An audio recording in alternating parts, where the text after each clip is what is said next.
Добро пожаловать в мой канал. C'est normal et cela ne présente rien de choquant. Emmanuel Macron a confirmé, mercredi 27 décembre au micro de LCI, que le gouvernement envisageait de durcir le contrôle des chômeurs, une promesse de campagne dont le Canard enchaîné venait de dévoiler les grandes lignes. Je n'accepte aucun discours qui consiste à réduire les femmes et les hommes qui sont au chômage à des gens qui frauderaient, ce n'est pas vrai, a cependant précisé le chef de l'État. France Info revient sur ce projet polémique.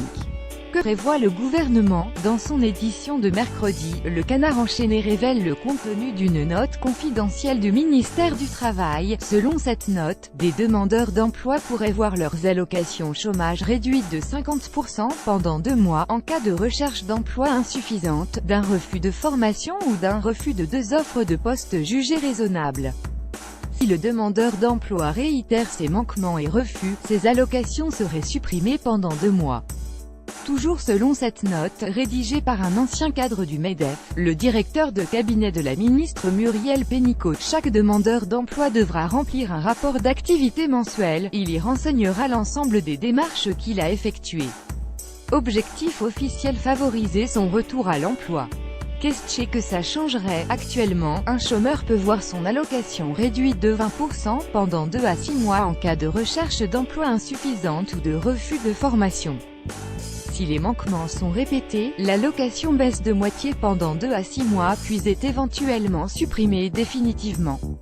Elle peut également être suspendue pendant 2 mois si le demandeur d'emploi refuse à 2 reprises une offre raisonnable d'emploi.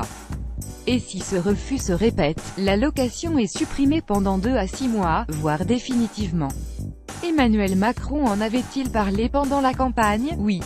Dans le programme du candidat, on pouvait lire que la contrepartie des droits nouveaux, à savoir l'assurance chômage pour les salariés qui démissionnent, pour les indépendants et les professions libérales, sera un contrôle accru de la recherche d'emploi, pour lequel les moyens de Pôle emploi seront renforcés et les sanctions rendues justes et crédibles.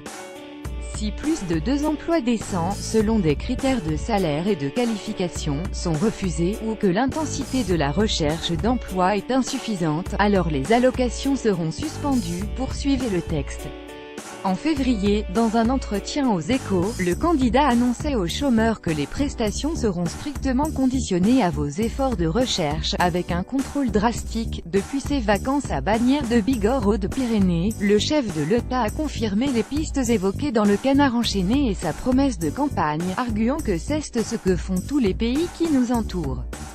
C'est beaucoup d'investissements dans les personnes, beaucoup de formation, mais aussi de la rigueur, a déclaré Emmanuel Macron. Combien coûte la fraude? Le 22 novembre, Pôle emploi a dressé le premier bilan du contrôle des chômeurs, entamé fin 2015, 269 000 contrôles ont eu lieu, aboutissant à 14% de sanctions. Ce qui signifie que 86% des chômeurs se conforment à leurs obligations. En 2015, dans son dernier rapport disponible en ligne, la Délégation nationale à la lutte contre la fraude DNLF estime que cette fraude fait perdre 111,2 millions d'euros à Pôle emploi, un chiffre bien moins élevé que la fraude fiscale, qui atteignait, en 2015, 7,84 milliards d'euros, pénalités comprises. Quant à l'évasion fiscale, elle représente chaque année pour l'État un manque à gagner estimé entre 60 et 80 milliards d'euros selon le ministère de l'économie. Quelles sont les réactions? Ce projet du gouvernement a été rapidement critiqué par la gauche et le Front National.